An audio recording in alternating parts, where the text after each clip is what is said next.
He is one of the most recognizable faces in Central Illinois. Mike McCoy has been involved in law enforcement for 48 years, and he's equally recognizable for his support of St. Jude Children's Research Hospital. Well, Mike is now retired from law enforcement. Congratulations. Thank you very much. I appreciate your first day of freedom coming here and talking to us. I didn't realize I was going to have to set an alarm clock the first day. Well, we appreciate it. Gosh, what was the big factor in finally deciding to retire? You know, when I left the sheriff's office to go to Washington, it was for 4 years with Mayor Manier. And then about halfway through that, he said he wanted to run again, and would I stay for another 4? And I said yes. So my contract was up April 30th. There was a change in leadership in Washington, and it was just a good time to go. 48 years is a long time. It sure is. Well, let's talk about, you graduated from Peoria High in the late 60s, and then you went to work at Graham Hospital in Beardstown. Beardstown. I got out of the Air Force as a X-ray technician. Went to Graham Hospital, was a little hospital, and I was a real young person. I got a pretty good job there, and so I went there to work at the hospital and got recruited for police work by the guy that drove the ambulance. He was also the coroner and on the police commission in Beardstown. Asked me if I ever thought about being a cop, and that's one of those go to jail, put people in jail, go to jail, put people in jail things, and made a good decision. Go to jail? Were you a rambunctious young man? Absolutely, yeah. That was a good decision on my part. Well, without incriminating yourself, when you became a police officer, what was your motivation other than staying out of trouble? No, I had a lot of friends in Peoria that were on the department, Peoria County and Peoria City, and so I thought, well, you know what? I started at Beardstown. I liked it. I worked third shift. It was a good shift. And I come and took the tests in Peoria and ended up at the sheriff's office. You started as a correctional officer? Started as a correctional officer. I was like number 3 on the city, number 4 in the county. And the city offered me a job, and I called the chief deputy at the sheriff's office. I said, I'd really like to be on the county, and you got to start in the jail. And I said, okay. So the first 2 or 3 months is in the jail. But then I went to deputy and sergeant, detective and sergeant, and kept going. Well, at what point in that process did you realize, hey, I think this is my calling? Yeah, I think working at the sheriff's office back when Bernard Kennedy was a sheriff, I saw the professionalism and what they were trying to do, and that was interesting. So I think back then, early in my career at Peoria County, I thought that's what I want to do forever. Now, when you went to the FBI Academy, what was your reason for doing that? It's a great story. Sheriff Kennedy called me in one day and says, how would you like to go to the FBI Academy? I said, well, everybody wants to go to the FBI Academy. And he says, well, I like what you do, and I'm going to see if I can get you in. I said, well, how does that work? He says, well, I'm on the selection committee. So that's how it went. And I came back, and it was fun. It was that was a turning point in my career. That opened so many doors. Now, we see movies and TV shows about the FBI Academy, and it shows all kinds of fun forensic stuff in the firing range. Is it like that, or was it a lot different? It's like going to college. It's like going to college with physical fitness and a range thrown in the middle, because it was mostly classes. I think I got 15 credits from the University of Virginia for going, so it was pretty fun. And how long did that last? That was 12 weeks. Okay. It's a long time. Well, eventually, after that, you became the Peoria Heights police chief. So what was it like going to a position of authority in law enforcement? It was, they had an opening for police chief in Peoria Heights, and I knew the chief who was there, a guy named Mike Sherman, was on Peoria City, and went there. He said, you ought to apply. And I said, holy cow, I'm 29 years old. And he says, apply anyway. I did, and I got the job, and from then it was changed. Everything changed. It's different doing that than working on the street all the time. So that was a great learning experience. Peoria Heights was a great city, just starting to grow, and it was a great opportunity. And after doing a few years of that, you decided to get into the private sector, doing security and safety. What was that decision like for you? Well, the chief of police then, I think, was paying $22,500 a year. And then private security, working at Fleming Packaging for Ted Fleming and those guys was a real honor. It was a great job. Started out a couple months in purchasing, and then was director of safety and security. And they had plants, in the U.S. and Canada, and they had a plane, and that was a pretty good job too. And then in 1994, with Chuck Schofield, when he got elected sheriff, I went back to the sheriff's office as the chief deputy. Okay. And when you're the police chief in Peoria Heights, did you have a family by then? Yes. Okay, Yeah, I so had the kids. Yeah, you got to think about money. You got to think about money. You got to think about the future, and that's what I did. So going to Fleming Packaging was a good move too. So Peoria County, that's a huge move for you. It was. That was when Senator Shadid, then Sheriff Shadid, was going to become a senator, and he called Chuck Schofield and I and met with us and said, I'm going to be named a senator here in a couple of weeks, and one of you two should be sheriff. And Chuck was 10 years older than I was, and we were best friends. We've been friends we went through the whole sheriff's office thing together. So I said, you do that, and I'll be your chief deputy. In a couple of years, then when you go, you can help me. And unfortunately, he passed away, and the next day I was a sheriff. So. Wow. And how many years total were you sheriff? Total sheriff, 15 years, about 30 years at the sheriff's office total. So when you get to be sheriff, one of the things that comes with that is more politics. Lots of politics. Elections, things like that. Lots of elections. I assume that was not a fun part of the job. It wasn't a fun part of the job. The best job is the number 2 guy. The chief deputy job is great. The sheriff job was good because Sheriff Schofield had allowed me to do everything with him. And, we were great friends. And where he went, I went. And that allowed me to have a lot of open doors politically after he died. So it was a good stepping stone, and it was good. Did you have any thoughts about getting into politics after that? No. Or was that a total turnoff once you... It was, because I had a couple of opportunities back then. That was a big movement around in the Peoria area. There were a lot of new faces in Peoria area. Things were changing, and I had a couple of requests and opportunities, and I said, no, I like the law enforcement part of it, so stayed in law enforcement. Did at the time, former Sheriff Shadid, did he give you advice on how to deal with the political side of it? He did. He was great. He, as a matter of fact, helped me get on Peoria Heights. And when I got back, helping him was fun, and he was a big influence. Him and Bernard Kennedy were both big influences. What do you remember most from your time as a sheriff in terms of, from cases to innovations in the department and things like that? Yeah, I think there were a lot of things. The advance of technology in police work was huge during my tenure there.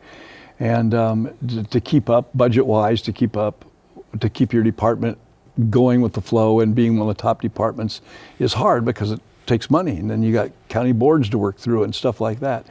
And so we made it through that. And I think after that, some of the cases, the Larry Bright case was one that probably stands out as the most famous case, I guess. And El Mari, when he got attached with 9/11 and was in the jail that I ran for a long time, that was definitely a couple of challenges. But those were things that I think helped us grow as a department because everybody had to do things different. What about some of the people you've met and on the cases or otherwise that kind of stuck with you through the years? Yeah, I got to know a lot of great people. When Ray LaHood, who was in Congress and then became secretary and things like that, to be able to deal with him and to deal with people on the state level, and in the governor's office and through the Sheriff's Association. I was the president of the Sheriff's Association for a year and went through the executive board to that. And that was a good learning point for me to get to involved in that part of the politics, and that helped me reinforce the idea that I'm glad I never did it. Yeah. Yeah. When you were younger, you mentioned you weren't necessarily an angel. Did you get to do you think have an effect on anybody in your time in law enforcement and maybe turn somebody else's life around like yours was? I don't think that I've ever turned down a request from a parent or somebody that said, I'm thinking about law enforcement, can I come in and talk? I think that's been very important. I've always done that, and I hope I've influenced a lot of people. I've recruited some people that they've come both to the sheriff's office and to Washington, and I think that I like to, that's the good part. Policemen are just people, and a lot of times the public forgets that. They see you only as in a uniform, and they don't realize that you got kids and a wife and a family, and you got to mow the yard and wash the cars and stuff like that. So I enjoyed that part of talking to people about the job. Mm-hmm. So after 15 years being sheriff, what made you decide to transition to the Washington police chief? Well, that's a great story. Mayor Manier had 2 part-time chiefs that they had at Washington. And with part-time chiefs, things can be a struggle. So it was time to get the Washington Police Department straightened out, so to speak. Not that it was bad, but just to get some structure. And I was at dinner with Mayor Manier and his wife, and Mayor Ardis and his wife, and Amy and I, and it came down to, I said to the mayor, I said, I've gone through all the applications for you. He wanted me to help him get a new chief. And I said, I've got about 3 guys that are interesting. And Mayor Manier said to me, why don't you throw them in the garbage and come work for me? And that was sort of a tough conversation with Mayor Ardis there, as you can imagine. I was going to say, did he say, no, stay on this side of the river? Yeah, well, and Jim and I have been friends for 30 years, close friends. And so it was a tough conversation, but I called him on Sunday. That was a Friday night. I called him on Sunday and said, are you just talking or are you serious? And he says, I'm waiting for you to come and talk to me. And that was it. And 15 years as sheriff is a long time. And it's stressful. 200 employees, 500 people in the jail, phone ringing all night. And going to Washington was a real, I think, big boost in my life. I'm sure that added years to my life. The stress is the same. The conflicts are about the same. A conflict to one person in Peoria County is different than a conflict to a person in Washington, but on the level, they're all the same. They're a conflict to people. And to be able to help solve them is good, but it was a smart move for me. You mentioned stress. I mean, yeah, being the sheriff, even though you're not on the streets all the time, it's still a 24-hour day job. It's a 24-hour day job, and I'm the type of person that wants to be kept in the know. I want to know what's going on. So the calls at home greatly diminished over the last 8 years, which was really good. I was going to say, how has that affected your family life? Being a cop is you got to have a partner that understands. You got to have a partner that understands what you're doing and why you're doing it, and I think that's a huge part. For me, it was pretty easy because I got a great partner. That's good.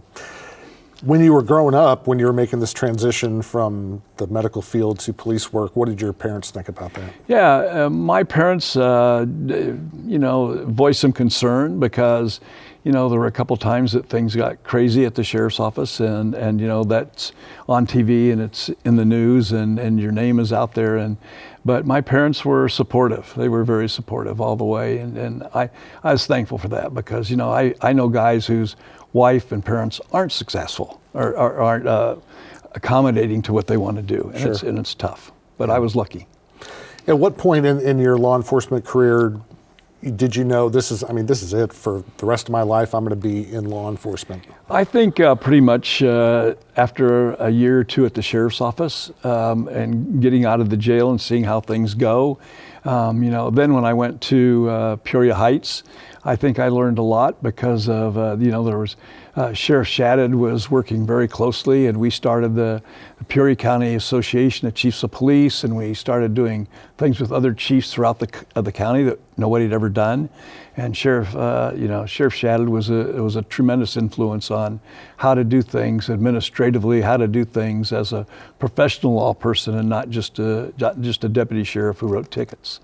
And I think that was a big stepping stone. And one of the things about him too was he was serious about his job, but he also had a great sense of humor and very personable. Oh yeah, we don't have enough time to hear all those stories. When it sounds like as you're advancing through your career, for a lot of it, you were people were coming after you and saying, "Why don't you do this? Why don't you do that?" Did you have different goals, or were you just kind of content where you were until something came in? I really liked the sheriff's office. Yeah, I loved being the chief deputy.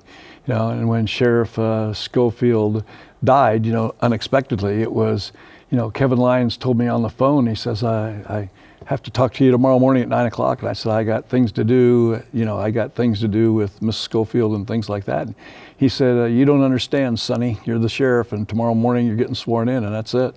So I think then it was an awakening for me that things are going to be different. Yeah. Well, things started to change in early 80s when you got involved with St. Jude. Yeah. And that started off small and has exploded, thankfully, in the last 40 or so years. Let's talk a little bit about how you got involved in St. Jude and how that transitioned into coming up with the St. Jude runs. You know, when I was in 8th grade or 7th and 8th grade at St. Mark's, Jim Aloof and my father were good friends. They Kiwanis Club together and they were buddies. And I remember one night they came and said, we want you and a couple of your friends to go around and ask people for $1 for St. Jude.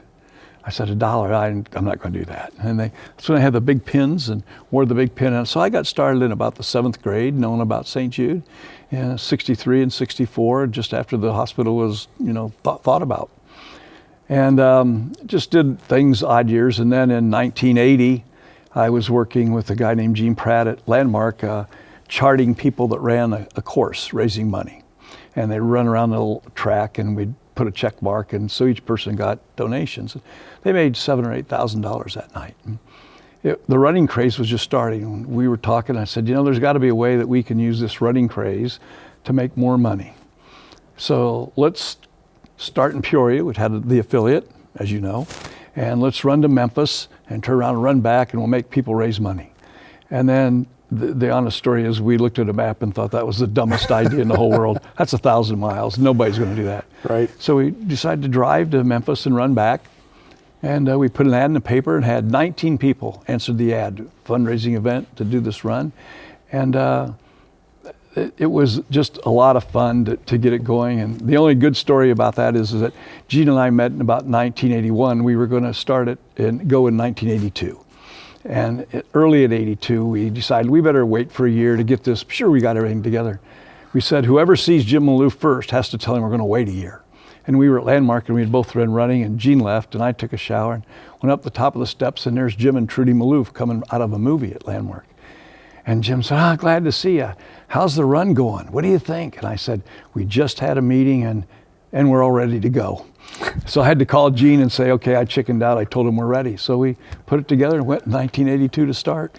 And you raised $22,500 that year. That was a big deal. Yeah. That was a huge deal, The goal was to raise $25,000. That's our goal every year since then. If people say, what do you want to raise? We say $25,000 because that's what the Clay Johnson Golf Classic raised for St. Jude. And we wanted to raise as much money as they did, help get as much money. So, yeah, it started. It was fun.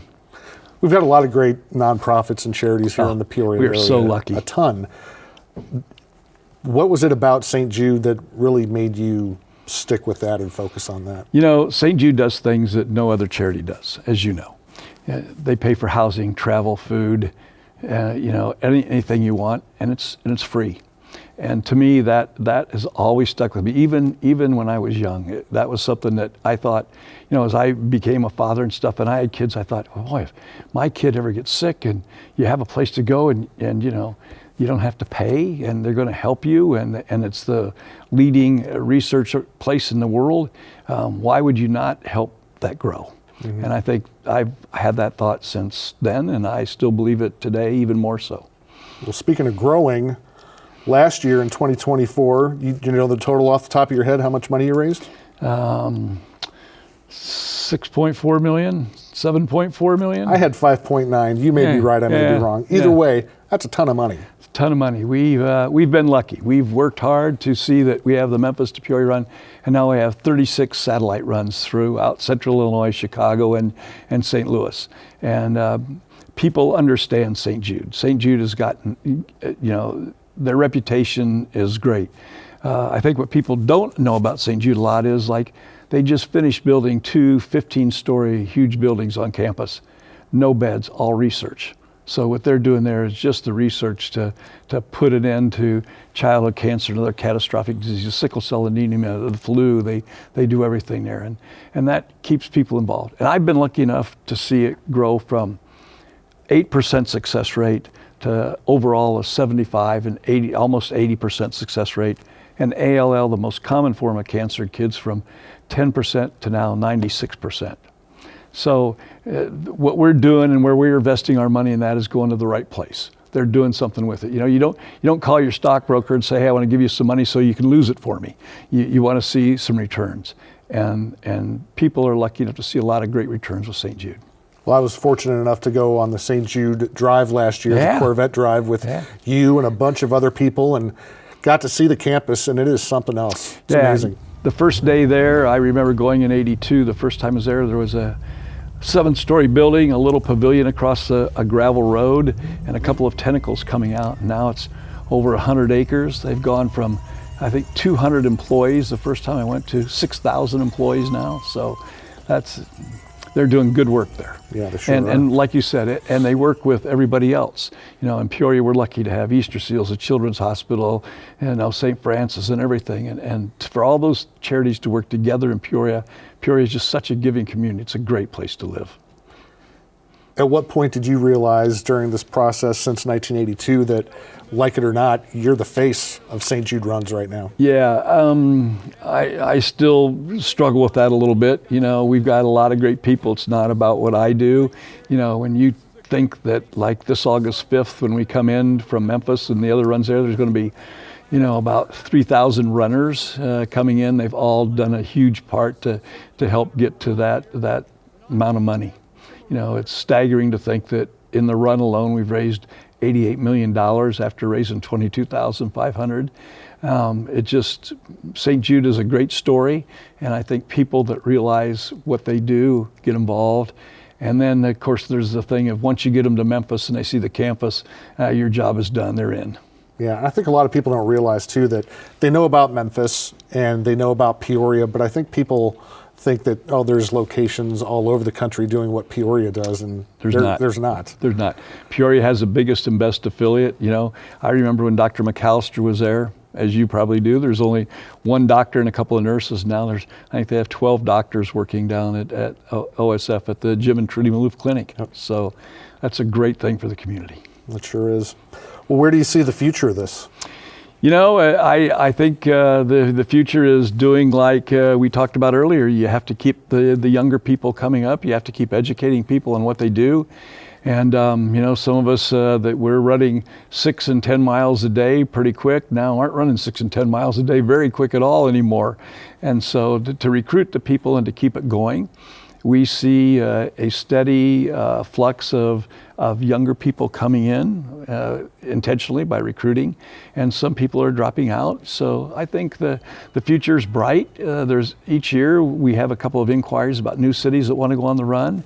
And like you said, the ride and the drive, we have 6 drive cities that are going to be going in 10 days to Memphis for the drive, and the motorcycle ride is going to have about 450 motorcycles. So I think that selling the St. Jude story is not hard, and I hope it keeps going, because wiping out childhood cancer is a good thing. Absolutely. So besides working with St. Jude, what are you going to do in your retirement? In about a half hour, I'm going to go play golf. All right. And I played probably too much golf. I like it. And I got things to do around the house. I got some grandkids and kids, and I'm going to enjoy it. Like we talked earlier, it took me a little while to wrap my head around it, but this morning I felt pretty good. I bet you did. I bet you did. And you feel good about where you've left the Washington Police Department? I do. I feel really exciting. I said that last night at the council meeting. You know, Jeff Stevens, the deputy chief, who's now the interim chief as of last night, has been there 24 years. He's a very smart, capable guy. He bought into some of my crazy ideas about community, and it's important to be community involved, and I think he's going to just enhance them. And as other communities around here are struggling to get police officers, we had 7 people on our list as of yesterday that want to come to Washington. The last 4 or 5 we've hired have all been lateral transfers, people that want to come there to work. So I think that's a very strong point. And you know, the city council and what Mayor Manier has done in the last 8 years to help us grow, he bought into some of my ideas, and the council did. And I think Washington is going to be a really strong place for a long time. What advice would you give for your replacement? Nah, you know, Jeff don't need any advice. He was a big help for 23 years. I could never have been successful without him and the guys there. There's some real talent there now. And, you know, policing now is just not taking a test and signing up for the job. What they have to go through for background investigations and drug tests and the physical fitness it's really a lot different than when I went.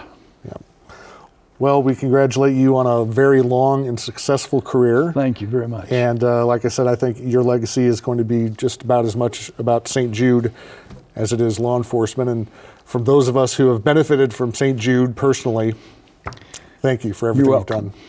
Really appreciate it, Mike. Enjoy retirement. Hope your golf game gets even better. It's got to.